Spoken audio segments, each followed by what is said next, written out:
What's going on, people? We are Tottenham TV, back here for another review stream as Spurs got back-to-back wins in the Premier League after a really turbulent few weeks as a Spurs fan. Obviously, we're here for the match review, player ratings, 5 takeaways and reacts.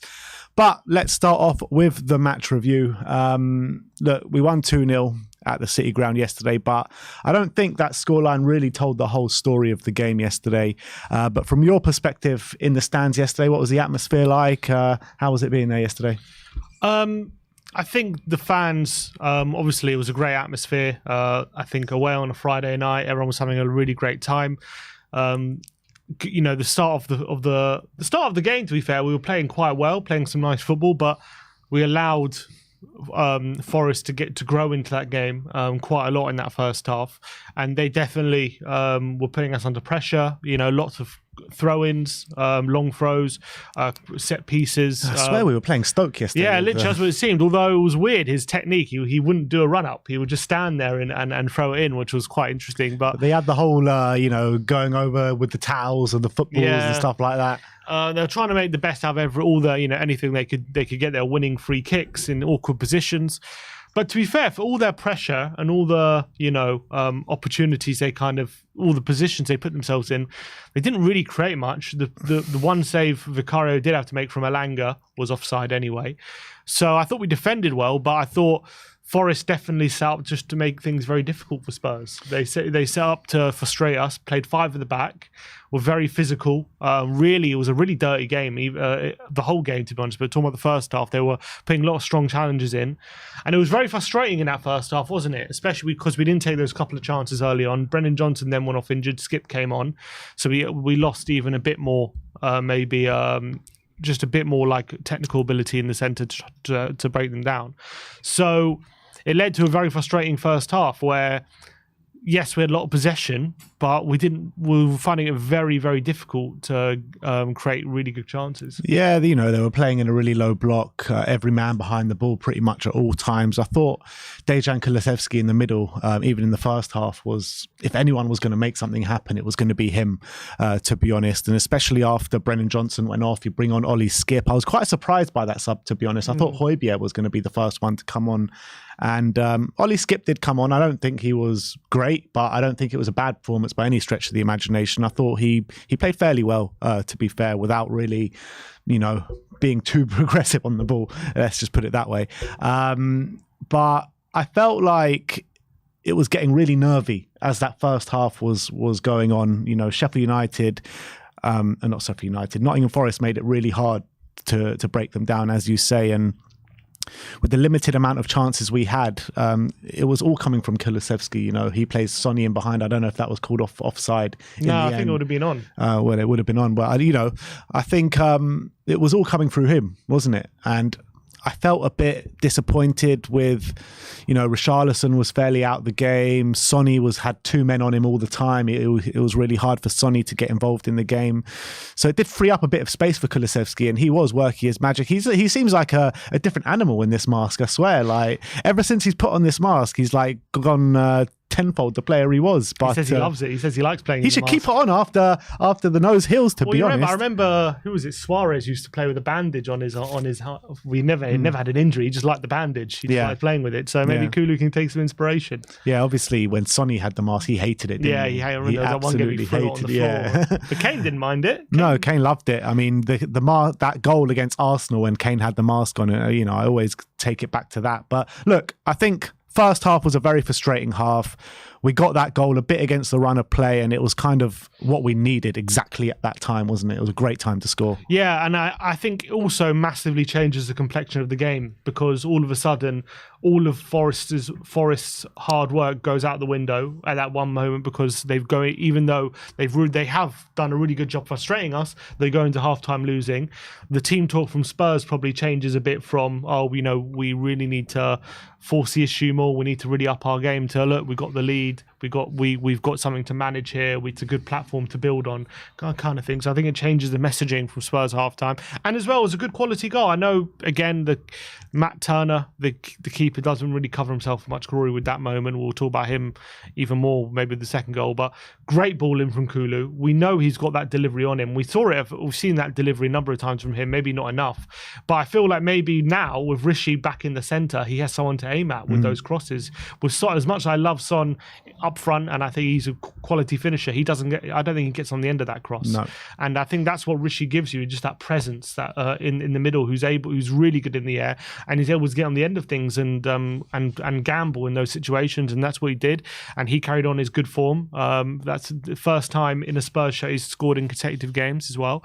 But that was a really big moment in the game. I actually think if we don't score that, I'm not 100% sure if we win that game, to be honest. So I think it's vital that we got that goal going into the half time. Yeah, I completely agree. But back on your point about the refereeing display yesterday, Destiny Udogie gets booked on the 42nd minute for a shoulder-to-shoulder barge. I thought it was an absolutely ridiculous decision to book him, but not just a decision in isolation. With some of the challenges that were going in from Nottingham Forest players yesterday in that first half, they could have had bookings about 3 or 4 times in that first half, and then he pulls back a shoulder to shoulder with Destiny Udogie and books him, and now that has implications because he's suspended for the next game.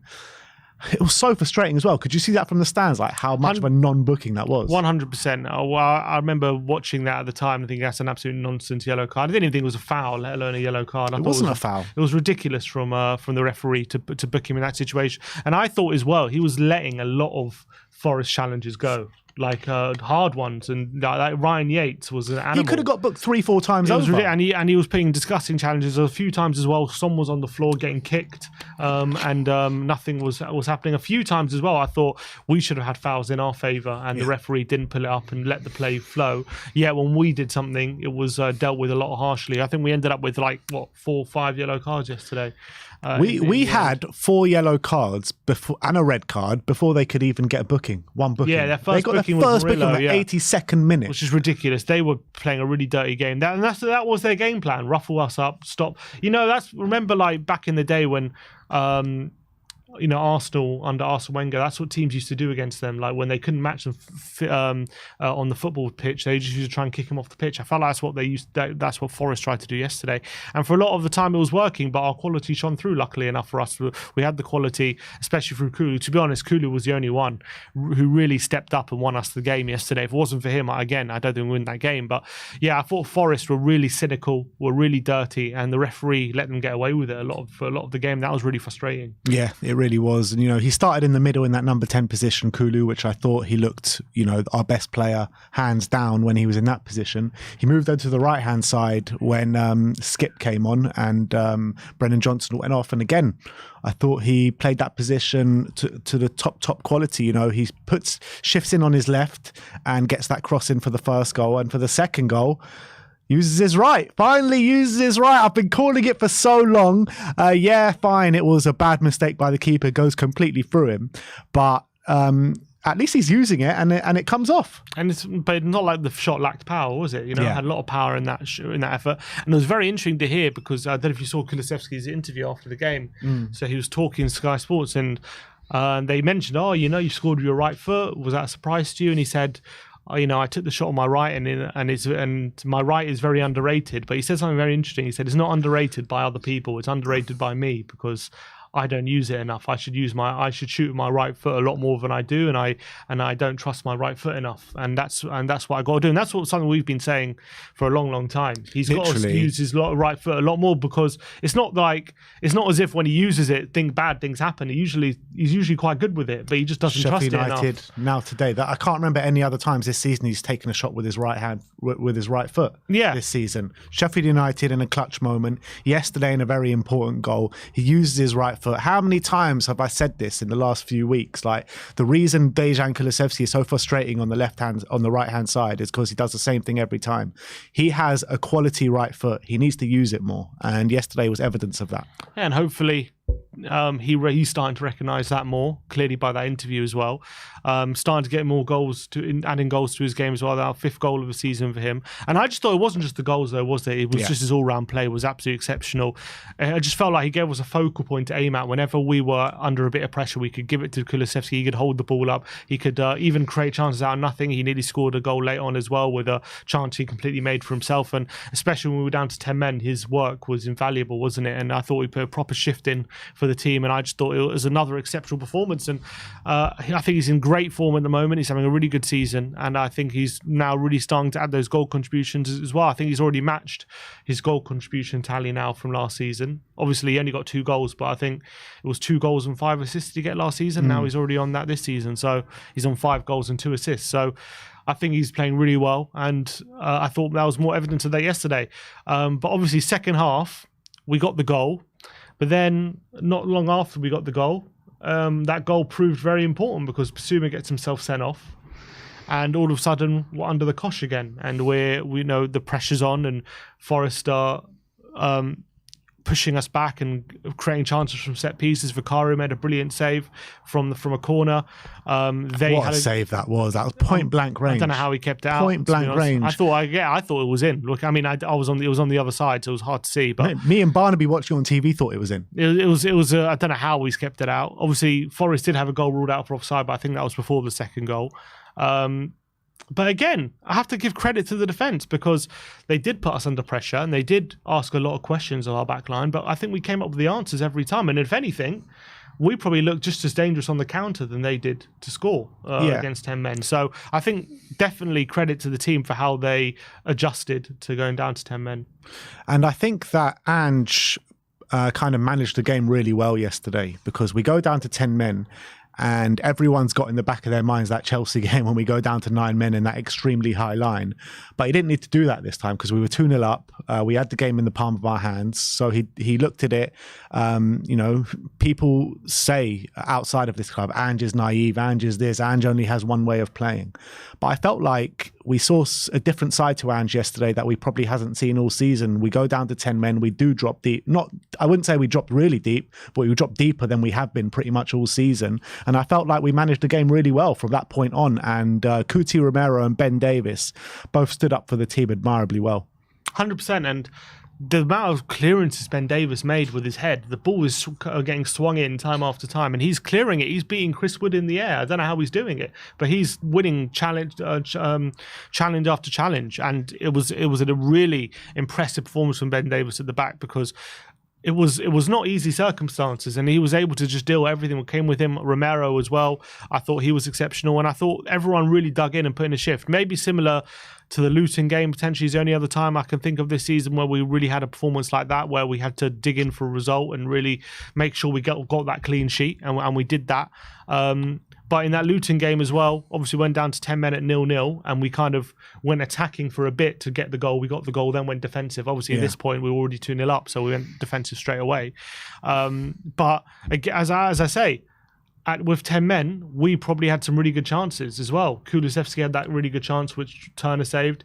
Skip had a moment which I don't know why he didn't shoot. Looked like he was in on goal, and then he kind of tried to find Sarr at the back post. But we had a few openings where it looked like we could create some really promising moments, which was important, I felt, because it's important when you're under pressure that you make sure the opposition has something else to think about, that they can't just keep putting you under pressure and pouring men forward, that you hit them a couple of times just to make them think that they can't commit too many men forward, otherwise you're going to get another goal. And I think we did that because I thought we actually created a few really good openings even with 10 men. So I think we played it to perfection, to be honest. I thought we defended really well. I thought Ange brought some solid players who were covering lots of ground and making sure we weren't conceding any chances. And then going forward, I thought we combined on a few occasions just to create a few openings, just to make sure that we kept that some attacks going, so that Forest didn't feel too comfortable as well. So I think I wouldn't say it was comfortable, but I thought we definitely earned those 3 points in the end. We did, but look, we got to talk about Basuma putting us under pressure once again this season. It's his third separate suspension so far this season. It's not even halfway through. We are missing him now until pretty much most likely the end of February, until the end of the AFCON, whenever Mali go out. Sent off against Luton, put us massively under pressure that game. Sent off yesterday, 2 stupid sending offs, man. Like, yesterday was completely his all own doing, right? Lazy touch or a bad touch, and he tries to recover the touch, and his studs go into, I can't remember which player it was, his knee, basically. I thought Yates' probably knee. Deserved it, to be honest. But yeah, look, Yates deserved sending off himself, to be fair, but look, we can't focus on that too much. We can focus on Bissouma, though, because he is our player, and it's just stupid. Like, why do that? Why? What is the point? Like, if you do a lazy touch, then recover in a different way. You don't need to go lunging in with your studs. 100%, and it's becoming a bit of a pattern now. Obviously, as you say, 3rd separate suspension. Especially, it's happened in times when we've been in control of the game or been on top, and there's no need to put our team under pressure. But I have to say, there's becoming a bit of an issue, I would say, with the team in general in doing things when we're in control of games to just shoot ourselves in the foot. And it's not just even disciplinary. It's not even about cards. I mean, cards has definitely been an issue. Bissouma's red cards, and obviously the 2 against Chelsea were 1-0 up, and we just, self-destruct and commit 2 red cards. But it's also stupid mistakes as well. I mean, that didn't happen yesterday, but there's been a pattern this season, I feel, where we're playing really well in games, and then we just do stupid things. There would be a red card or do a really bad mistake at the back, and it's been costing us a few times. Thankfully, yesterday it didn't cost us. But we have to shake off this this, I don't know what it is, but this tendency to kind of put ourselves under pressure when we're in control, and it's becoming quite frustrating. It's happened in so many games now where we've been in control of games, then we just do something really stupid out of nowhere, and we either give up a goal or give up a player a red card, and all of a sudden it changes the complexion of the game, and it puts ourselves under pressure. And other games it's cost us results, but yesterday it didn't. But it definitely cost us control of the game. All of a sudden Forest are back on top and gaining momentum. So Bissouma's definitely needs to sort himself out on that front, because some of these challenges are just completely reckless and stupid and completely unnecessary. It wasn't even like it was Luton are about to score and he just takes on for the team. It was just a stupid, unnecessary challenge. Sorry, not Luton. Forest. I'm saying, like, it wasn't even a situation where they're about to score and he just takes on for the team. It was just brainless, yeah. Completely unnecessary challenge in the centre, completely reckless, and I can't really defend that. And now we're not going to see him until February, so it's really going to hurt the team, him not being there 100%. It's not going to be a great situation. But we just have to stop this tendency. And I think Kulusevski as well, he mentioned it in his interview yesterday. He was saying, look, the football we play is top, but there's something mentality-wise which we need to sort out, because we keep doing it to ourselves this season. Maybe, I don't know if it's youthful, maybe it's a young team and they're maybe they don't know how to manage games sometimes. Bissouma's not a young player. He's not a young player, but he's not the only one who does these stupid things as well. But obviously he's definitely been guilty of I think he's been the biggest culprit, though. Potentially, you could probably argue that. But I think as a team, we need to, I think Ange needs to try to sort that out, because in the future it's going to cost us even more if we don't really get to grips with why we keep putting ourselves under pressure, when this should have been like a normal. I mean, look, at the end of the day we did win 2-0 and we was fairly comfortable, but we shouldn't have needed to have such a scare near the end with that red card. It wasn't necessary. Yeah. Just very frustrating that we have to go through these kind of motions, and it feels like it's just who we are, mate. Because this is like who we are. This is like following us around ever since I've started following Spurs. To be honest, these kind of moments and actions. But I've never seen Spurs have so many red cards at this stage of the season before. Yeah, 4 reds already. It's crazy. And also, we've had a few suspensions for 5 yellows as well. That was Udogi's second suspension of the season, because he got that red card in the Chelsea game. He got 5 yellow cards now. Pape Matar, I think, is 1 away now. Cuti Romero is 1 away. And he's already had a suspension. So, I mean, Bissouma's had 2 suspensions. Yeah, it's nuts. And you know what? Bissouma, after that great start to the season, first 10 games, I've been saying it for the last couple of weeks that he hasn't been up to scratch. Yes, it was a much better performance against Newcastle, but that is kind of like more the exception to the rule than the rule, because after the first 10 games, he has not been anywhere close to that level, apart from potentially the Newcastle game. So at what point do we sit here and say, well, Bissouma's not having a good season? I don't know. That's for each to have their own opinion. I would still argue he's having a good season. I didn't think he had a bad game yesterday. I just thought he had a stupid moment. I don't think he had a good game yesterday. I wasn't that disappointed with him. I didn't really. I didn't really notice him in the game yesterday. I thought, I don't know. I don't really think he did much throughout the game, to be honest. I don't remember apart from that moment too much bad from him. Yeah, fine, not too much bad, but what you associate with Bissouma in the first 10 games is showing initiative, getting on the ball, being dangerous, driving through the midfield, winning the ball back time and time again. Like, this is a shadow of the Bissouma that we saw in the first 10 games. Yeah, can't argue against that. Like, that is what I'm saying. Like, I'm not saying he's been absolutely shocking and he's been a liability. Well, he is a liability when he gets sent off and gets suspended consistently. But in terms of the Bissouma that we saw in the first 10 games and what we need from him and what we want from him, this is not Bissouma from the first 10 games. It is nowhere near. So, you can't say he's having a good season when he's consistently putting in these kind of performances and he's not reaching those levels which we know he can reach. I mean, he's had more good games than bad games, so I don't know. Just about. It depends about what's a good season. I don't know. I'm not going to sit here and say he's not had a good season just yet, but I think he's definitely not in a good way. That's for sure at the moment. Yeah. All right. So I think, look, we closed out the game really well. 10 men once again. We had to go through the motions, but I think we did the job well. But it leaves us in a really precarious situation going into this Everton game. Because you look at the back four that we had to play at Wolves. I know Romero wasn't at that Wolves game, I don't think, but we had Emerson left back, Davis left centre back, Dyer and Pedro Porro. It's not going to be too dissimilar to that. And Emerson left back inverting into the midfield most likely will be the case against Everton, a really good Everton side. To put Emerson centre back and Davis. I said that in the fan show yesterday. Actually, I would prefer to do that, to be honest, because I think that Ben Davis inverting into the midfield will be a lot better for us than having Emerson there. Just because Emerson just won't be able to keep the ball. At least Ben Davis is good on the ball. And maybe Emerson will be a bit better if he's next to Romero as opposed to next to a Davis, where he might be a bit more of a leader there. So maybe there's a shout, but obviously it's up to. Obviously, against Wolves, he decided to select Davis as centre back, didn't he, and Emerson left back. So, but then again, he's shown he can definitely change it if need be. He's not married to anything, so he'll do what's best. But I think I would also prefer Davis there. I'm trying to think of the dynamic that Everton play with. What will be best? What would be best to try and make sure that we're containing Everton and kind of suffocating them? Would it be to have Davis there or Emerson? I think you could look at it two ways, but it's going to be an interesting selection. And obviously, Bissouma's out, so Højbjerg's probably going to come in unless he thinks Skip's going to play the six. It'll be interesting to see what he does in that midfield because he's obviously Brennan's going to be back.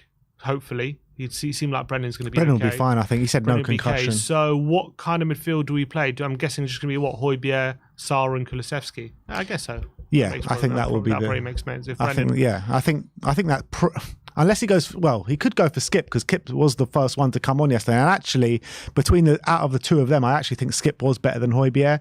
But he seems to prefer Skip a bit further up the pitch. That's the thing. Yeah, he didn't come on in the 6, did he? He came on the 8, and he's definitely preferred Højbjerg in the 8. So I'm going to assume, but that's still a team that can beat Everton. I know Everton are in great form, don't get me wrong. I'm not saying it's going to be an easy game and we're definitely going to win. Even with our best team right now, I think Everton could probably give us a game. But I look at that team and I don't look at that team and think there's no chance we're beating Everton. I think we can still go there and win. Pape yesterday, I thought he was really poor early on, actually, with his passing, playing us into trouble quite a few times in the opening stages of the game. But I felt he was growing into the game, and especially when we went down to 10 men, he was kind of invaluable to us for a bit with the energy that he does have in midfield, wasn't he? Yeah, really stood up for us. 100% agree. He was a bit sloppy early on, and it was putting us under pressure, and it allowed Forest to gain confidence and get up the pitch and get across in the box and stuff like that. I think it wasn't just a consequence of him. I think the whole team, apart from maybe Kulu, was just struggling to keep the possession away from Forest and play through them, basically. And it was difficult. But I did think he grew into the game and ended up having a really good game in the end, actually, Pape. And it's not the first time he's done that. It took him a while to grow into it. But as you say, when they had the extra man and he had to really put in the afterburners, go up a gear. I think he did that really well, and I think he did really well as well when we're on breakaways late on to just give us another option and make sure that we're offering a bit of threat. He was one of the ones breaking into the space, making sure he's doing that running, and that running, what it does is it forces a Forest player to follow him as well, and so it just forces him back a tiny bit, and it just relieves the pressure a bit. And I thought he did a really good job with that kind of stuff. Yeah, absolutely. But look, it's great to get back-to-back wins in the Premier League. On the weekend, it's going to be a very difficult game next weekend against Everton, but I guess we'll focus on that when it comes around. But in terms of back-to-back wins in the Premier League, it's so important. Like I told you a few days ago when we were previewing the game, like we need to get the maximum amount of points that we can before this AFCON, because losing, well, we've lost Basuma now already, but losing Sarr and Heung-min Son, it's going to be so hard to navigate that month of January. So no matter how good or how bad or whatever we play or what situations that we put ourselves into, 3 points is the utmost of importance. So we got the job done, didn't we? We did, and it was really great to get back-to-back wins. Great to have a clean sheet away from home as well. I know Forest are a team low on confidence right now, and they're struggling for goals. I think they've only got 1 goal in their past 4 games or something like that. So I think potentially if we were playing a team who's had a bit more confidence and maybe has been scoring more goals and were a bit more of a goal threat, it could have been a different result. Thankfully we weren't, so we got the win over the line. Or if that ball fell to anyone but Willy Bolly at the back post. Yeah, potentially as well. Those things, that can happen, and I think we got away with a few situations, but I think at the end of the day, we probably deserve, on the balance of play, we probably just about deserve the result, we deserve the win. And when you look at it, right, we scored both our goals at the most important times in the game, right at the end of the first half, and you say if we don't score that, you don't think we go on and win the game, and as well, the second goal that we scored just before the sending off as well. So 100%. Both those goals came at like the most perfect times in the game. And as well, Elanga gets that goal ruled out for offside just before we score that second goal too. Yeah, so it kind of went for us, even obviously without the red card, but a lot of situations did go for us. But I think sometimes that when you're having an off day and you defend correctly and you make sure you're not conceding too many good chances, and then when you're going forward, even though you're not creating loads of chances, when you have that ability to show your quality and make sure that you just get that couple of goals, show the bit of quality. Out of the first goal, brilliant piece of quality from Kulusevski. That's what made the difference in the end, and that's what good teams do sometimes. When you're having an off day, you still make sure that you're putting yourselves in a position to win the game. And I think that's what we did yesterday. So I'm delighted with the team. Tough circumstances, we got the win. We'll take each game as it comes right now, because it just seems as though with each good result and each positive thing, there seems to be a drawback somewhere with an injury or a suspension or losing another player or whatever. So we just got to take each game as its own separate challenge right now. I was in a great position, 5th, level on points with Man City, who play later today. So I couldn't. We're only 4 points off top. I know Liverpool play Man United, Arsenal play Brighton. They've still got to play. They got to get their points. But right now, we're in a very good position. I'm looking at the table and I'm looking up. You know what I mean? Yeah. Just imagine if we beat West Ham like we should have done, and what position we'd be in right now. But look, I'm very happy with the way the season has progressed so far. It's just a shame, the circumstances that we're going through this season with the amount of injuries, the amount of suspensions. Imagine what it could be like without, even just half of those. But you can't really complain about it too much. We're in a very good position. Ange is doing a brilliant job. Thought he managed the game perfectly yesterday. Some of the players really stood up for the team. Richarlison banging in the goals, 3 goals in his last 2 games. So there's a lot to cheer about at the moment. So let's just keep on this run. That is your match review. Let me know your thoughts in the comment section below. Just before we get into the player ratings, I want to give a congratulations to our ladies as they have beaten Arsenal by 1-0. I think for the first time ever in the history of the women's game. So North London is ours. Come on, big up to the women, big up to them. Massive moment for them, and massive victory, and all the fans in the stadium as as well. I was watching a bit of it before we went live. Seemed to be a pretty good atmosphere and a really historic win. So a great day for Spurs. Great weekend already. Exactly. Let's go on to the player ratings and let's start off with Venom Vicario. Sim gives him a 9. I gave him an 8. Some brilliant saves on the day. Well, the notable one was that from point blank range. I thought, the ref was going to blow up any second and say it across the line, but it actually was nowhere near crossing the line. And credit to Vicario. And it wasn't just the save as well, it's how he got it away from the goal, which I thought was absolutely brilliant. Countless amount of times he was coming out, punching the ball, relieving the defence of the pressure. There was that one dodgy moment, wasn't there, in the first half where he kind of flapped it, but it was called for offside. So he got a bit lucky there. Yeah. But look, I thought it was a really good display. That was a weird moment because it seemed like an easy catch, and he just decided to punch it and whatever it was. But it was weird actually. Because watching the game, he seemed to make loads of saves and like really keeps in the game. But then I look at the stats; it was only one shot on target because they're all offside. So when it actually came to what counted, he actually didn't actually have too much to do. He just had that one save. But I did think in general he was really good from set pieces, relieved pressure a number of times from set pieces. That save was world class, and I think he was a big element to us keeping a clean sheet. So I don't think he did anything wrong. So brilliant performance from Vic. Yeah, and I think Ariane came on the fan show yesterday and he said that Vicario must have the best highlight reel of offside saves in the world. Chelsea game. Right, there were so many as well. It wasn't just the Chelsea. I feel like every game he's making like offside saves. But anyway, let's move on to Destiny Udogie. Sim gives him an 8. I gave him a 7 as well. I thought he was another player like Pape Matar who was growing as the game wore on. He was that driving force out on the left-hand side through the centre of the pitch. I thought he defended fairly well as well. So yeah, I thought it was a good display. Yeah, I thought that the yellow card he got was absolute BS. Yeah. He never should have been a yellow. Rubbish refereeing on that occasion.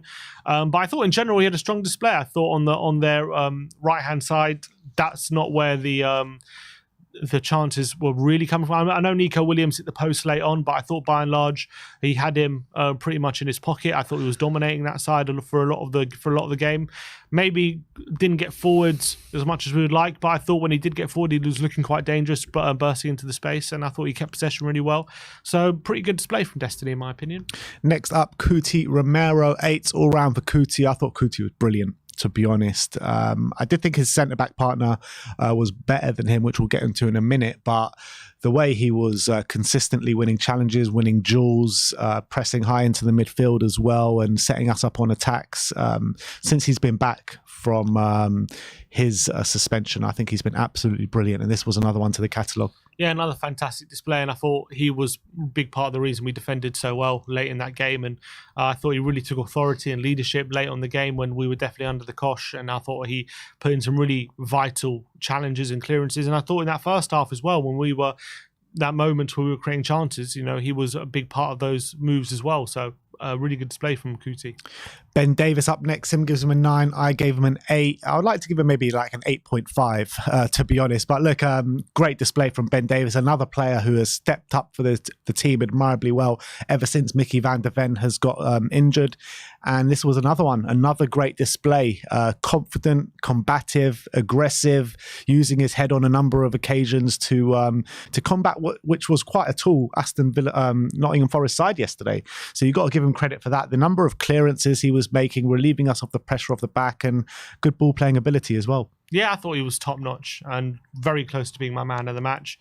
I thought he really stood up for us when we were really under pressure, and the amount of headers he won, I think he got 6 clearances on the day, which was more than anyone else on the pitch. And you don't associate Ben Davis with someone who's going to be dominant in that kind of facet of the game, but you know what, recently he really has been impressive and really taken me by surprise, to be honest. So got to give him lots of credit, and he was a big part of why we got the clean sheet, and I thought he defended exceptionally well, didn't put a foot wrong, and as well on the ball I thought he had quite a bit of quality as well, played some really good passes. So really good stuff there from Ben Davis.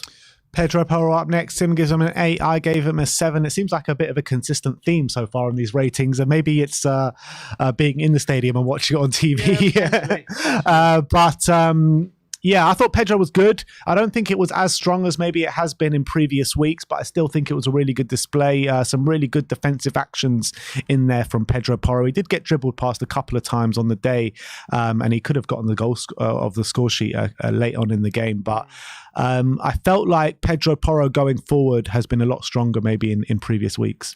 Yeah, I thought his passing was still pretty strong. I thought he helped us in attack quite a bit, but maybe not as much. Obviously, the Newcastle game, he was ridiculous. He was like our chief creator, wasn't quite on that level. I thought defensively, fairly solid, although Elanga was giving him a bit of trouble, but I thought more often than not, he dealt with him, to be honest.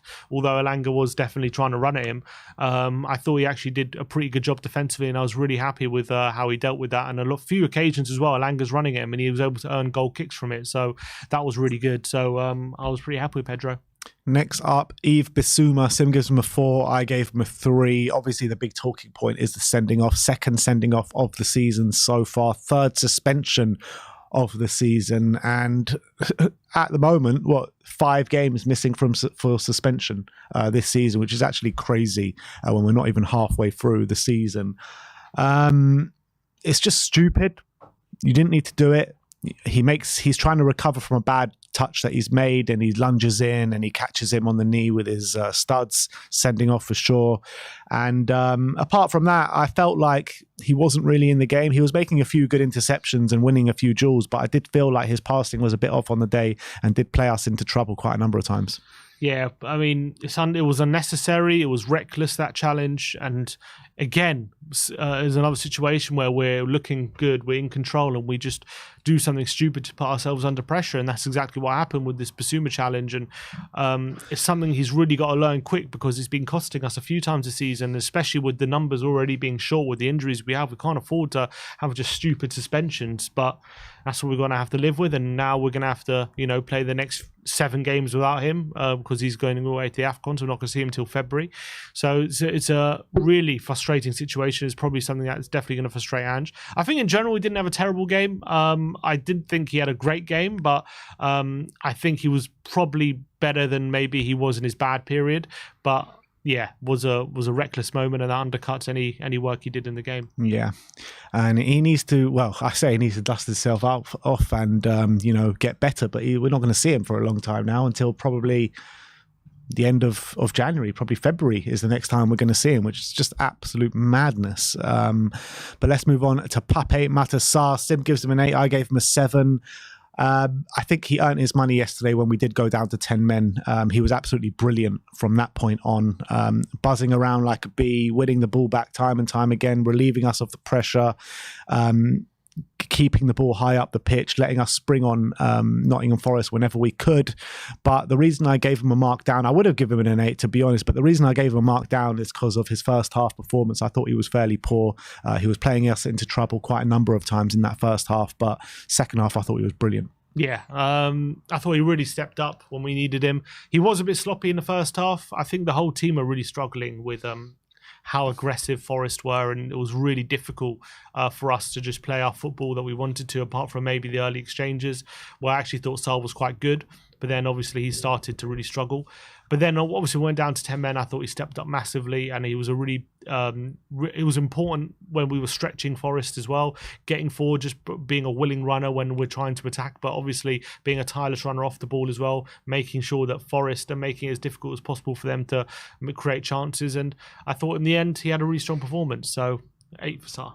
Let's move on to the man of the match, Dejan Kulusevski. Another unbelievable display from DEKI. Sim gives him a big fat 10. I gave him a 9, maybe a tiny bit harsh. I thought Kulusevski was absolutely brilliant from start to finish, to be honest.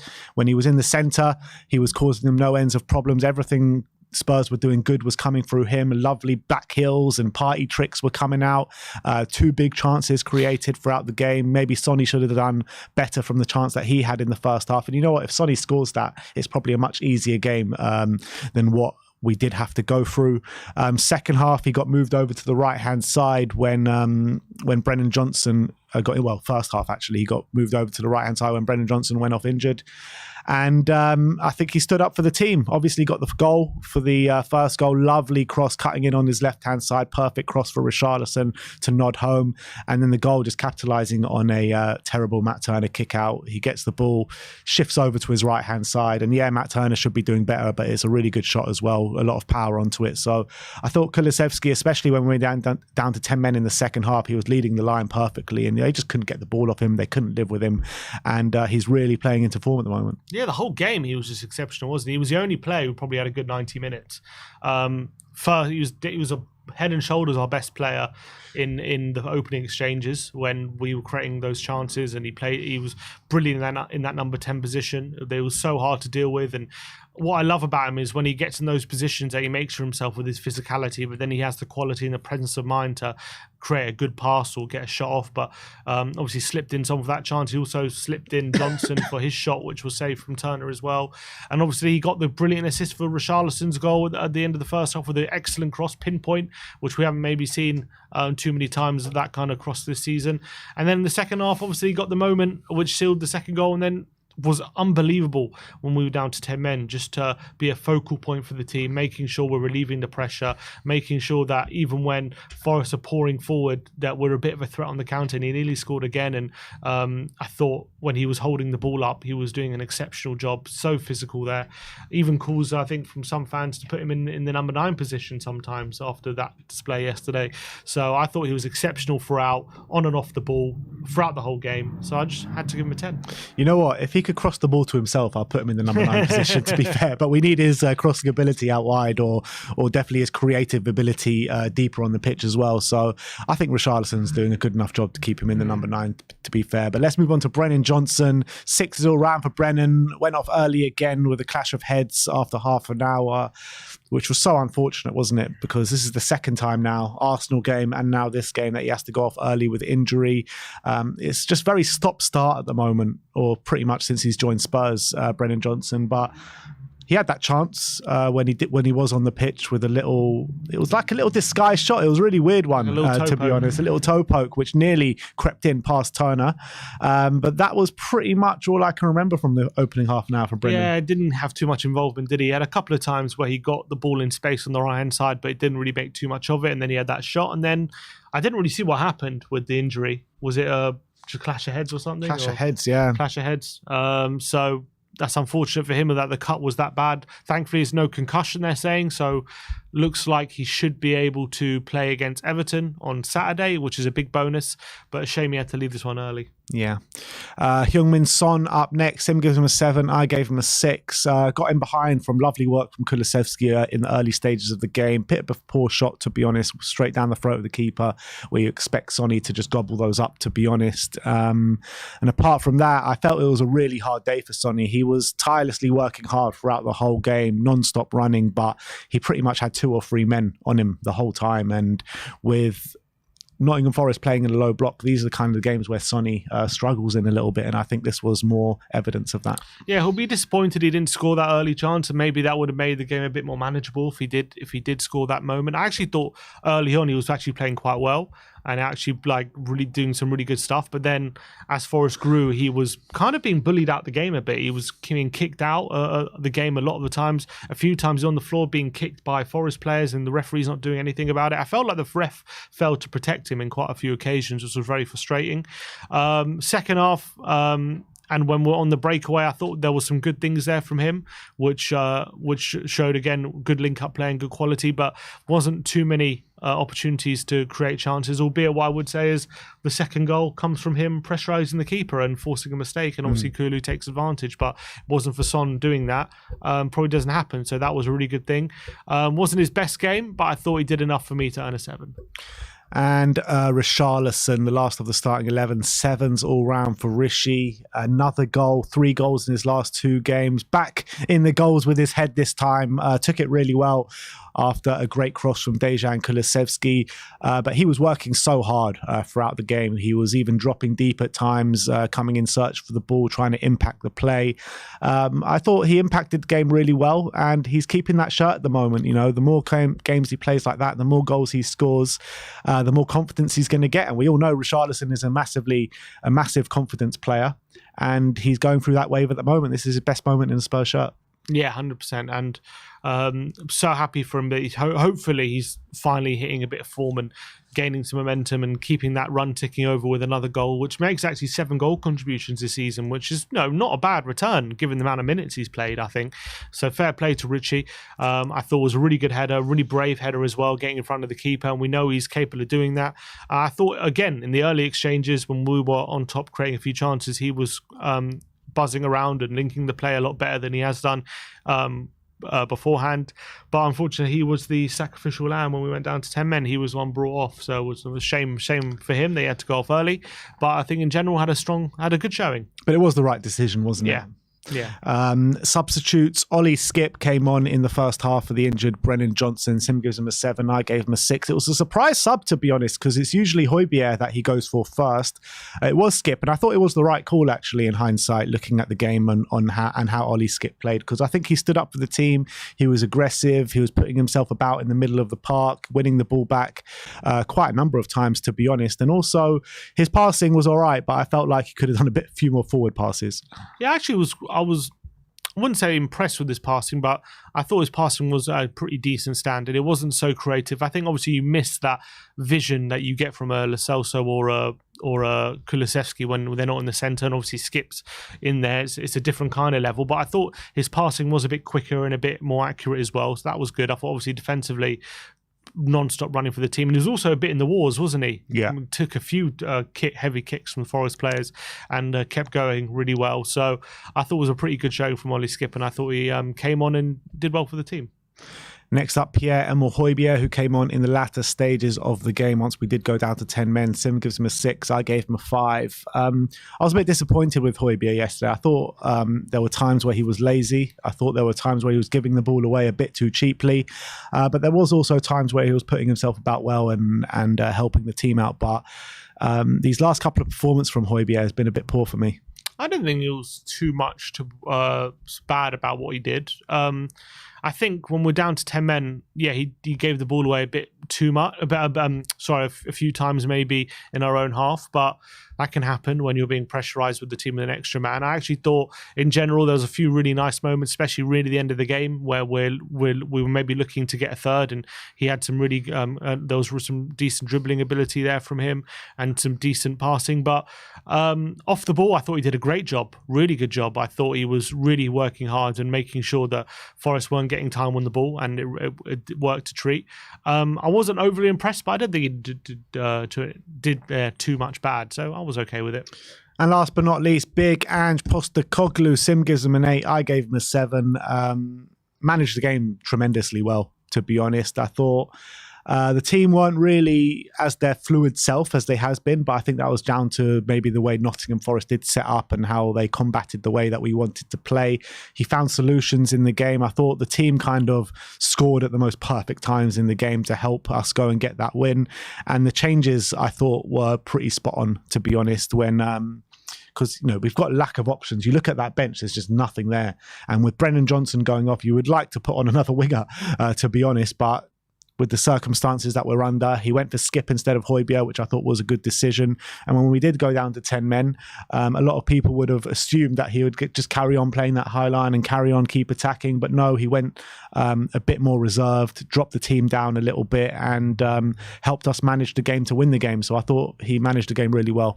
Yeah, I think things fell in our favour a bit in terms of, getting the goal just before half time and getting the second goal just before the sending off. So gave us a really good platform. But I agree with you. I thought made the right subs. I thought we managed the game really well, made the right subs at the right times. And I thought some of the decisions, stick DEKI up front by himself, give him a chance to be that focal point we needed. I think but all the right calls. I don't think he got the lineup decision wrong. I don't really know what more he could do. I just think in terms of the circumstances of the game when we're down to 10 men, I thought we managed that situation really well. We defended very, very well, and I think The substitutions he made at that point were good. Brilliant cameo from Veliz as well. Amazing from him. Like, what was it? 2 seconds on the pitch? He was absolute class. Unbelievable from Alejo Veliz. What a substitution from Ange, so gets credit for that. But yeah, I think I couldn't have managed the game much better, to be honest. The only down point, I guess, could you have said we could have created a few more chances? Maybe that's a bit disappointing considering, how we like to play. But I thought we managed the game really well. All right, let's move on to the 5 takeaways where we're going to take a look at the game and see what things we can take away. First up is obviously going to be DEKI Masterclass. Yeah, what a unbelievable performance from DEKI. We've been waxing lyrical about him throughout the whole throughout this whole stream, and I think he was my man of the match. He was unbelievable throughout the whole game, but the stats as well bear it out in terms of how important he was to the team. 3 out of 3 long passes completed, 93% passing accuracy, which is 28 out of 30 passes. 2 big chances created, 3 key passes during the 90 minutes, 2 out of 4 dribbles completed. Off the ball as well, completed 2 tackles, 2 shots on target during the game as well, 1 goal, 1 assist, and he's now at 5 goals and 2 assists this season. So he's really having a good season, and I thought yesterday he was my man of the match and an exceptional performance, and as well showing again he can do that central role and he can also do a very good job out wide as well. So that was a good reminder. Yeah, no, absolutely. I thought he was brilliant, Dejan Kulusevski, head and shoulders above anyone on that pitch yesterday. And it wasn't just the goals and the assists yesterday. Throughout the whole game, if anything was going to happen, it was going to come through DEKI yesterday. First half, playing Sun through on goal. Second half, getting that assist, getting that goal. And even when we went down to 10 men after that, I thought that the way he was playing that number 9 role and leading the line was just absolutely fantastic. So another top performance from Dejan Kulusevski. Let's move on to number 2, and that is potent Rishi. Yeah, and Rishi, after a goal yesterday, really starting to get those goal contributions out this season. Obviously, it's the first time in a Spurs shirt he's scored in 2 consecutive games. Actually, it's the first time since May 2022, which he's scored in 2 consecutive games. This season now, with that goal yesterday, that's 4 goals and 3 assists season, which is 7 goal contributions. And actually, given the how many minutes he's played, he's now registering a goal contribution every 101 minutes, which is more than a goal contribution every other game. So I think he's really starting to step up, really starting to get consistent goal contributions now. And I remember saying this even before he had that surgery. He went through a little run, didn't he, against Sheffield United and against Liverpool and maybe Fulham, where he was getting a few goal contributions. But I think he's now really starting to step up in a good way for the team up front. So hopefully now we can now view him as a guy who's going to start getting regular goal contributions. Yeah, and players that he's got more goal contributions in this season: Marcus Rashford, Alejo Garnacho, Martinelli, Luis Diaz, Gabriel Jesus. He's really pulling through for the team at the moment, and is it a surprise? Like, he has that surgery, he looks a lot more free, he's put his personal problems behind him, and we're seeing a much better Richarlison now. He looks a lot more happier on the pitch, he looks a lot more free on the pitch, and we're seeing goal contributions. So it's brilliant. It's not just the goal contributions as well, though. I feel like he's impacting the game in a really positive way. The way he drops deep into the midfield, the way he hassles and harries the centre backs.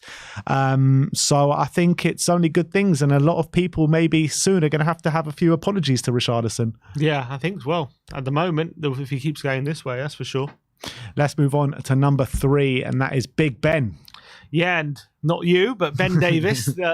Obviously, unbelievable performance yesterday at the back, putting in a really big defensive display where Spurs were really backs against the wall at some point, where we really had to really kind of pull it out of the bag and be very gritty. And I think Ben Davies really encapsulated that. And I thought he really led the way when we were under the cosh for a lot of that second half. During the game, 2 tackles, 7 out of 10 long passes, completed 6 clearances, which is more than anyone on the pitch. And the amount of aerial duels he won yesterday as well was astonishing, considering, Forest have a really physical forward line, and he was able to really get the better of them on a lot of occasions, and a lot of times crosses are getting swung in and he's the one getting his head on it first. Really, really strong showing from Ben Davies, and I was delighted for him, and another more evidence of him growing into the centre-back role. Do we still need to buy a left centre-back? No, got Ben Davis, mate. No chance. Absolutely brilliant. Very underrated on the ball, Ben Davis. I think ever since he stepped in for Mickey van der Ven, he's been producing for us week in, week out, from a defensive aspect, from a progressive aspect on the ball. I'm loving what I'm seeing from Ben Davis at the moment. And yesterday probably topped the lot out of all the performances since Mickey van der Ven has gone out injured. It's just going to be a bit of a shame, isn't it? Like Mickey van der Ven comes in, we're not going to see Ben Davis anymore. It's not a shame that we're going to see Mickey van der Ven back. I would never say it's obviously, a shame but after such great performances from Ben Davis, it's going to be a shame for him to come out the team. But that's what our squad's all about. Yeah, 100%. I'm just glad he's stepping up, and he's doing a really good job. Next up, we're going to go and look at away comforts. Yeah, and Spurs now, with that win, top the league for points earned away from home. Now we've earned more points than Man City, same games played away from home, which is quite astonishing to think about, considering at the start of the season where both teams were. We have 18 points from 9 games, 5 wins, 3 draws, and only 1 loss, which was the only loss we got was the one against Wolves, which we conceded 2 goals in the last minute as well. So even that game we probably shouldn't have lost. No team has scored more goals so far away from home than Tottenham this season, when 20 goals scored away from home.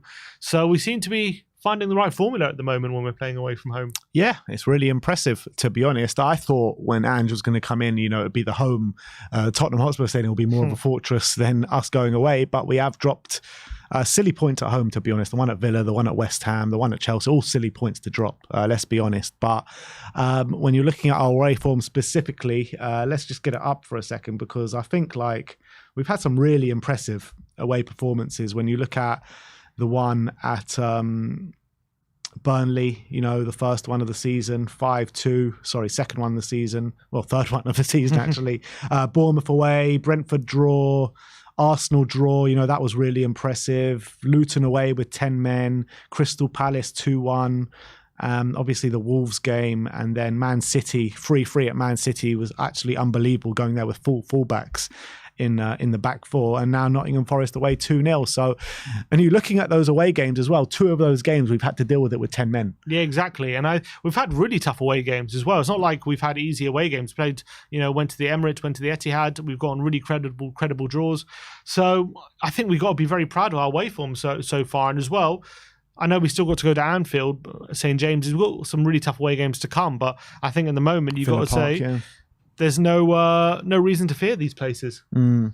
Yeah, I think we don't go to those places until April. So can we actually go unbeaten until April away from home? We do have Villa, which I fear for the Villa game, to be honest, because they just look insane at home. Yeah, on the boat, yeah. But we don't go there until March. So maybe we can carry on this run until then, to be honest. But let's move on to the 5th and final takeaway, and that is the missing players pile up yet again. Yeah, and again, with the more good that comes with winning and getting a clean sheet and all these things, again, we're going to have more missing players. Basuma, with his suspension, that's a 4-game suspension, and he's going away for the AFCON. So he's now going to be unavailable for at least 6 weeks, or close to 2 months, to be honest, with that suspension.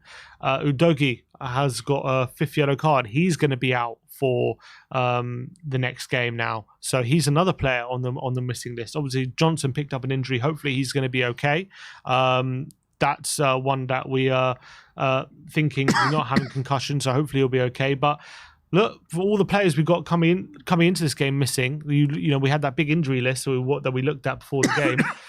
It's just got that list has just grown even more, and that's the most frustrating thing. So hopefully it won't hurt us too bad, but it just keeps happening. The list keeps growing. Yeah, I know, it's very frustrating, and you kind of get the feeling like you just need to manage your way throughout the next kind of end of this month and the end of January, and then by the time February comes around, you're kind of expecting that the majority of the squad will be back. Maddison will be back, Van der Ven will be back, Basuma will be back, all these kind of players, and then we can have a really kind of fast and strong end to the season, February, March, April. And I'm fully backing us to get into this top 4 this year. It's going to be between us and Villa, it looks like, isn't it? Yeah, I think so. What for the top 4? Well, you say that now, but Newcastle and Man U both dropping out of Europe. Look, Man U, no chance. No chance. No, I just think they're both dropping out of Europe. We can't rule them out now. I think they're all still in Europe. I think that would be fair to say. I can't see them coping with both, but they're both now completely out of Europe. So whether that changes their fortunes, we have to wait and see. Yeah, we will have to wait and see. But, Man U and Newcastle are probably the only teams that can compare to us in terms of injuries and stuff like that. They're missing a lot of players. But I think we're better than those two teams. I agree with you. I think we're playing better football than them for sure. But that is the 5 takeaways from the game yesterday. Let us know if you have any extra takeaways. Put them in the comments section below. But let's finish off and go to Twitter Reacts and see how the internet did react to the game yesterday. Go on, let's get into it. So first up is Hotspur Reports. Maddiz enjoyed our win last night. He was on social media showing that Richarlison's celebration yesterday. Obviously, the pigeon came out as well. So big up to James Maddison. He must be just itching to get back in that side. You can see that he's I love it that he's like commenting on all the games, and he's obviously still really invested. Obviously, he knows he's a big part of the team. He's still vice captain. But yeah, 100%. He must be watching it thinking, I need to be out there, man, because he was playing so well. And also, we're playing good football, so he wants to be part of that. Sidon ITK says, this is a good one. He says, can't lie, that Ben Davis FC kid from way back was right all along. Maybe, I think he was right all along, to be fair. Might have been. He might have been right, yeah. This is a tweet from a Korean account. This is just another foul on Sonny yesterday. Was that Yates? No, Nico Williams. Nico Williams absolutely destroying Sonny, going through the back of him. What does it say? It says, I just push it away. Yeah, well, look, 2 hands on him. Got to be a foul, surely, no? No foul? Yeah, not if it's Tottenham. Not if it's Tottenham. J1 Cho says, Son said himself, I thought if I play out in the side, many players would try and make the situation more difficult for me. That would create more space for my teammates, and they'll have more opportunities because of that. And on the back of those comments, you're looking at it, Kulusevski's massively, getting more space and creating more space for himself, and Richarlison getting more on the score sheet. So has he got a point there? I think so, and I think maybe he's doing a good, kind of a job for the team, being out wide a bit more. Obviously, we know he's got creative aspects to himself, but if he's taking more focus away from the central areas, that's naturally going to leave more space for like Kulusevski and Richarlison to operate, and then that's going to give the team something more to think about. And we know Son, he's a team player, isn't he? He's not a selfish player. If he thinks something's better for the team, he'll do it. Yeah, and that's why he's the greatest captain in the Premier League right now. Nice one, Sonny says, only Son got booked by this way. That's booking. This is what he got booked for. This is what he's saying. I don't actually remember it yesterday, the booking. Surely he couldn't have got booked for that. That's a foul on Son. What? I don't get it. That's ridiculous. He's got 2 hands on him. Son's not even grabbing him. No way Son got booked for that. Surely not. Maybe he got booked for complaining about it or something. Maybe. I don't know. I don't really remember. But if anyone can let us know in the comments section. No Context Tottenham tweeting out just this video with no context to it. And maybe Eric Dyer. I think Dyer's walking past and I was like, yeah, he's not happy, is he? Was Dyer in the squad yesterday? Yeah, he was on the bench. Oh, okay. So he's back. He's back, yeah. Right. He's back. Come on. No Context Tottenham as well, tweeting out the old meme. Whenever Richarlison scores, you got to bring this one back out. Yeah, 100%. Talk about Tobey Maguire Spider-Man. It was a funny comment someone left, I thought, on the watch long highlights yesterday. It said watching Barnaby on We Are Tottenham TV gave me the same feeling as when Tobey Maguire returned to Spider-Man. I thought it was brilliant. Tottenham tweeting out a heart emoji with Pape Matar and Richarlison celebrating that goal yesterday. Lovely to see. And it just feels like, doesn't it, that the whole team and squad are so happy for Richarlison. Yeah. And he seems like a very popular member of the dressing room. Seems like a really top guy. And I don't think it's like a situation where he's got a bad personality or anything. I think everyone's rooting for him, and it was hard to watch him go through that bad period. So I think now he's hopefully picking up some form. Everyone's going to be right on his side.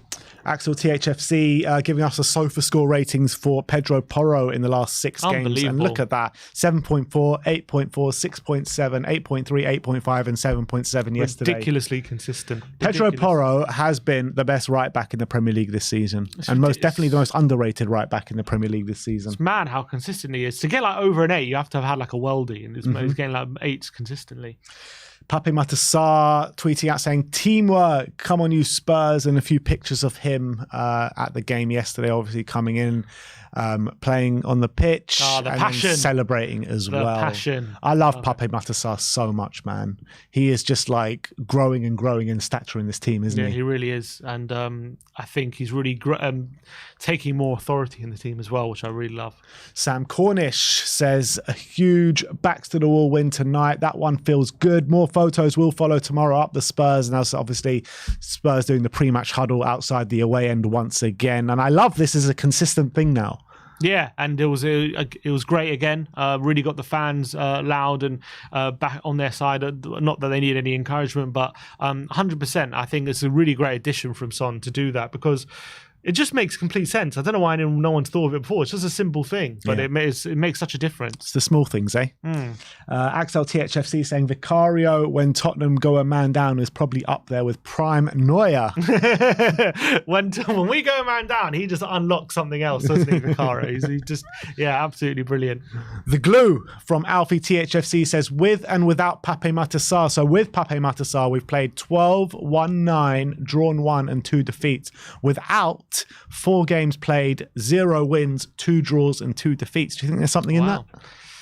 I don't think it's completely irrelevant. I think the not starting is probably too small of a sample size, but I would say that definitely says something about how he maybe just helps us have control of games. And I think we're so much better defensively. I think that's the main thing. When he's on the pitch, he just gives that solid base with Basuma when defensively. I think maybe when he's not there, we just lose control of games a bit too much. Yeah, I agree.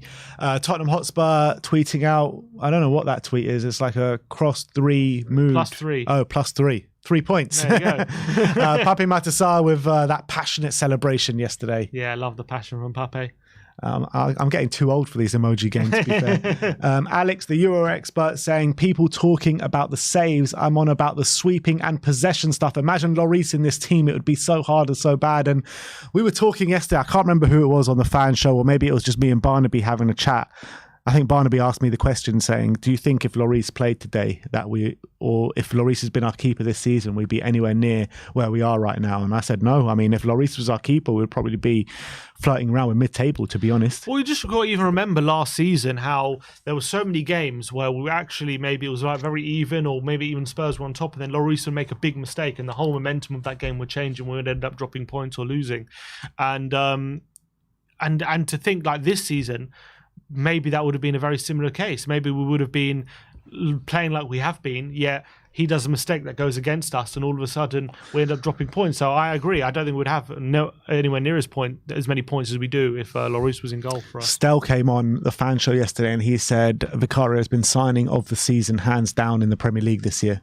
Well, if you're talking like pure just a player joining a club, is he signing of the pound season? For pound as well, 15 I would million. say, if you take into account the transfer fee, I think it's hard to argue. 70 million in this market is ridiculously low. It's basically like, it's a cheap signing. It's a really cheap signing. When you look at other keepers and other prices, you're looking at Kepa, 70 million, Alisson, 65 million. Obviously, he's been a massive hit. David Sanchez was 25 million. You know what I mean? He was 10 million more than Vicario. Ridiculous. You got to give massive props for the scouting network for bringing in someone like that. And nobody had heard of him before we'd signed him. And it's not just his quality, which obviously has been unbelievable, but I think his personality is mentality, and mentality is really, I think he gets on with everyone. He's a great guy apparently as well. Apparently, like during the Ukrainian war, he took in a Ukrainian refugee to live with him. Like he's a proper top guy as well. So I think they've done really well with their due diligence on this one. Big up Big Vic. And remember how much I was complaining about him when we had signed him. I was like, why did you go get David Raya? Just spend the 40 million. And now, I mean, like, look at the trajectory of both those keepers this season. Yeah, he's done, 100%. He's playing better. Hotspur related saying Tottenham forward Dejan Kulusevski has as many Premier League goals this season as Bukayo Saka and Raheem Sterling. Magnificent player. Is there some conversations to be had yet? Well, look, let's put it this way, right? When in the 6 months when Dejan signed for us, we were like, all right, we've got a player that's better than Bukayo Saka. DEKI had an off season. Saka had a brilliant season last year. But now we're back, people. we're back. I want you to tell the streets that we're back. Axel THFC again with some more DEKI love, saying DEKI has created the most chances, which is 39 from open play in the league this season. That's crazy. That is crazy. More than any other player. Not only has he created the most chances, but he's also run the most miles as well. He's done that, but he's also been doing that while also having to switch positions and be versatile as well. That's crazy. And to think about all these creative players in the Premier League, and he beats the lot. That's mad. Yeah. Ariane came on the show yesterday saying he's got 3 lungs, but I think he's got about 6, you know. The way he runs in the moment, it's unbelievable. Kim from the Lane says, Tottenham in the Premier League games, Richarlison has started this season, played 9, won 8, drawn 1. Is he the glue? So Richarlison is unbeaten. He's an invincible at the moment. Invincible. He's going to go the whole season invincible. Imagine. Hotspur reports this is Brendan Johnson's dad in the away end last night. Oh, Lovely to see. I wonder if he's a Nottingham Forest fan or not, but he's got a Tottenham hat on, so... Yeah, you would have thought he would be a Forest fan, but did Danny Rose, dad became a Spurs fan, didn't he? He did. He was a big Leeds fan, yeah. He only became a Spurs fan, so... There you go. Once he's Spurs, they're all Spurs. Exactly. Now. Once you get a bit of taste of being a Yid, you know, you can't go back. 100%. Once you go Yid, you can't go back. I'm assuming that is actually his dad. It might just be a random guy and they're calling him his dad. I'm assuming it is. It looks like him, so yeah. I think it probably is. Billy T saying Porro's defensive improvements have been remarkable, and I actually felt like he earned his money more in his defensive aspect of the game yesterday than he did his offensive aspect. Yeah, I thought he dealt with Elanga really well. There were some really hairy moments where it looked like he was really going to get at him, but he came out on top pretty much every time. Hotspur related saying Tottenham have won more points away from home in the Premier League than any other team this season, something that we alluded to in the 5 takeaways. But it's also something that you don't really associate too much with a Spurs team. You remember, we've been shocking away from home in recent years, to be honest. So it's a welcome change. I'll look it up. I think last season, we're only 1 win now behind our total of last season. That's actually ridiculous, isn't it? That's ridiculous. I think we won 6 the whole last season. We're already on 5. That's ridiculous. Mad. The Fighting Cock saying these 3 in the face of adversity: Kuti, Vicario, and Ben Davis with a nice embrace, and brilliant picture. That proper family feel with this squad, isn't there? Brilliant picture. And yeah, and everyone seems to really be fighting for each other. You saw that at the end of the game, and you saw how much they all were so happy with each other after that, keeping that clean sheet. You saw how much it meant to everyone as well. So loving that back 3. THFC Kieran saying, what was Bissouma like before Luton away? This is a classic. This is one I don't want to talk about. Don't even bring it up. It's too emotional. Axel THFC, same as Pedro Porro, giving us Dejan Kulusevski's SOFA score ratings for the last 5 games: 7.4, 7.8, 7, 7.8 and 8.7. And some of those is probably a bit underrated as well, to be fair. Yeah, 100%. Just to talk quickly about that away thing. Last season, we picked up 23 points away from home. Wow. The whole season. And now we're already on 18. That's mad. But yeah, Kulu, that just again shows his remarkable consistency as well over the last few games. He's been unbelievable.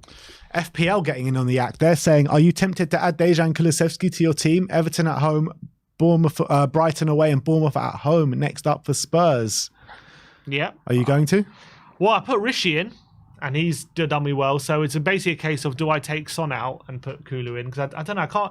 Rishi's in good form now. I don't want to betray him. So it's a Can't you have all 3? So I could have all 3, but then he needs to take out a doggy, which I guess I could do because he's suspended. But I have to wait and see.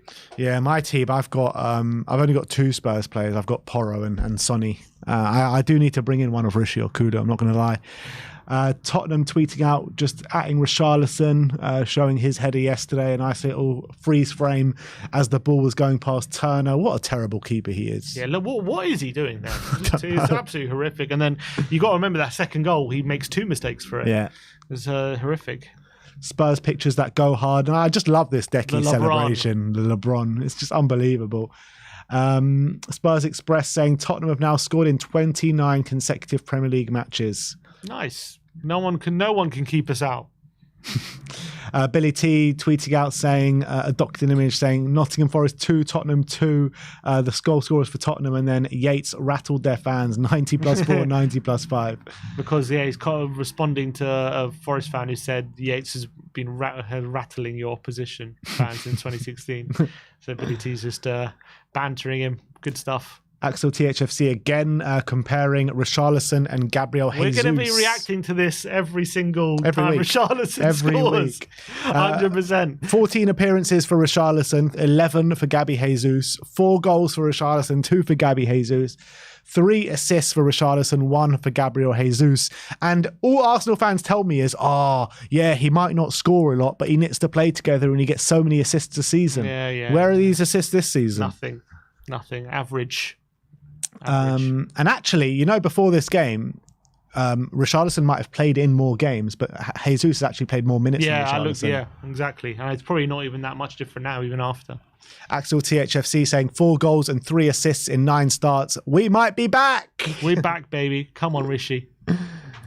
This one has been taken down, so we'll go past it. Brennan via Instagram, a picture of him going off, Morgan Gibbs-White embracing him, saying thank you to both sets of fans for the support today. Gutted with what happened, but happy the boys got the job done. And that was actually a lovely moment when he was going off. The Forest fans started singing Brennan Johnson, he's one of our own, when he went off. So that was a nice moment for him.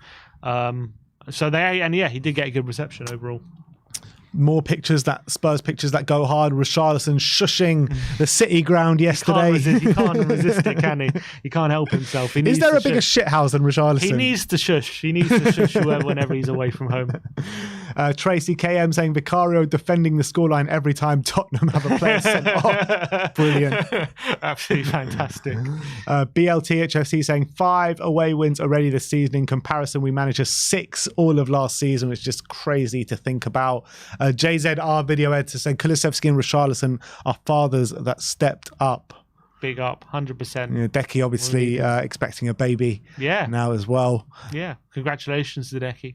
Spurs Express saying Porro on Instagram, 3 points in the bag. Enjoy your weekend, Spurs fans. And I just love Pedro Porro.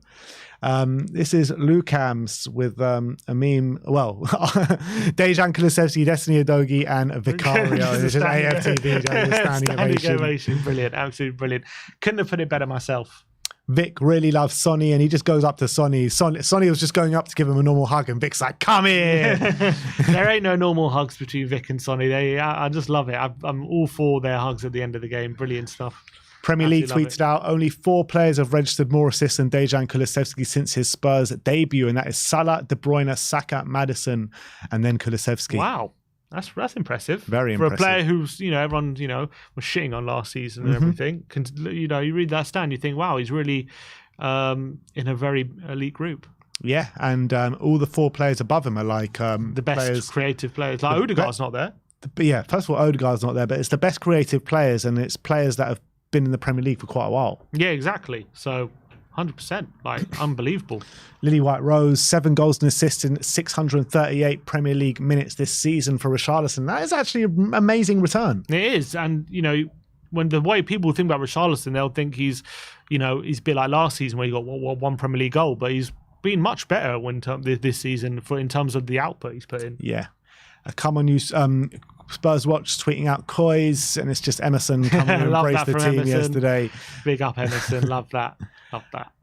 Cody Mack saying 7 yellow cards and 2 reds for Basuma is totally unacceptable, and I totally agree. Yeah, totally. That's a crate. That's 9 cards in how many games? Considering he's already missed 2, so how many games have you played this season? 14. So that's in 14 games. That's crazy. That's crazy how many cards that is. Too much, man. Way too much. He needs to take a look at himself and improve that. Pedro Porro versus Nottingham Forest. 4 clearances, 2 interceptions, 3 key passes, 5 out of 8 accurate long balls, 3 out of 6 ground duels, 1 foul, 1, and 1 shot blocked as well. Another strong outing from the Spaniard yesterday. 100%. I thought he had a good game yesterday again. And this is DEKI's this season in the Premier League. Most touches in the opposition box, most open play chances created, most distance covered, 5 goals, 2 assists. Gimme a ginger from Sweden. 100%. And I think soon we're going to be having some conversations about DEKI. Soon. Not now. Soon. Give it a few more of these performances and I want to start these conversations again. This was Richarlison booting the ball into the crowd yesterday and then finding out that DEKI can't do his celebration because he wanted to look. He went to get the ball back so and he gave it the back. ball. He's to like, him. oh shit, DEKI just had a baby. He's like, oh crap, I need to find another ball again. So he goes and finds the ball and then gives it to DEKI. Absolutely brilliant. And then DEKI can do a celebration. Romero on Instagram saying, great game, and above all, great heart. As I always say, I have no doubt that we are on the right path. We have to keep working, but in this way, always together, all together, always. And I was like, Romero actually had some really interesting quotes last week, talking about the ownership. He was saying about winning trophies. It's not just about the team and the manager. Like the whole club needs to be on the same, needs to be making good decisions, stuff like that. And he's saying recently the club have been really making some really good decisions and they're going in the right way. And that's interesting to hear a player talk about that, as it like, because you sometimes you feel like the players just, they get their money and they're not like thinking about ownership. They're just thinking about the manager and stuff. But it's interesting to think about their awareness of that kind of things. Yeah, I think it depends what kind of player you are, and it depends what kind of ambitions you have in terms of how you look at things. And if you're a vice captain of the club now, massive leadership role, people are looking up to you to spearhead the club into this new generation. You have to think about all those kind of assets as well, because you're not only thinking about the club's future, but you've got to think about your own future as well, and what you want to achieve in the game. 100%. So, but he's giving praise to the ownership as well, but it's also kind of, hinting that he didn't feel like they were making the right decisions as well, which is interesting. I think as well, like, we can agree with that. We've had our problems with the ownership in the past, but I think I still have my problems with the ownership, and a lot of things I think are not going to be easy to forgive. But I think right now, when you're looking at the recruitment structure in place, the players that we're bringing in, the manager that's in now, things are going massively on the right path. Can't complain about the decisions they made recently, Most points won away from home in the Premier League is Tottenham Hotspur, above Arsenal, Liverpool and Man City. Spurs Express tweeting out a Ben Davis appreciation tweet. 2 massive performances against Newcastle and Nottingham Forest. Well deserved. Well deserved. We appreciate you, Ben. SBTR77 saying, Tottenham fans, thank God we don't have any more players out. Basuma. Here comes Basuma. Yeah, that's unfortunate, but it's the reality. Udogie as well, to be fair. Yeah. Spurs OTM saying, Kulusevski hinting he could be a dad soon. Yeah, he has confirmed his girlfriend is pregnant. They are due a baby in April, so congratulations to DEKI. And that's exactly what the next tweet says from the Spurs Express. So congratulations to them. Squawker saying Dejan Kulusevski the Premier League this season. I think we've been through that one already. Spurs OTM saying no goalkeeper has kept more clean sheets in the Premier League this season, which is 5. No goalkeeper has made more keeper sweep regains in the Premier League this season, 20. You're world class, Vicario, and he really is, man. Brilliant. He really is. He's going to overtake. Mad how no keeper has made more clean sheets, but I looked at it. There have been more teams who've got clean sheets, but I think Arsenal's one of them, and I think maybe one of them was Ramsdale, one of them was Reyes, and maybe that's how they calculate must be, it. Must be.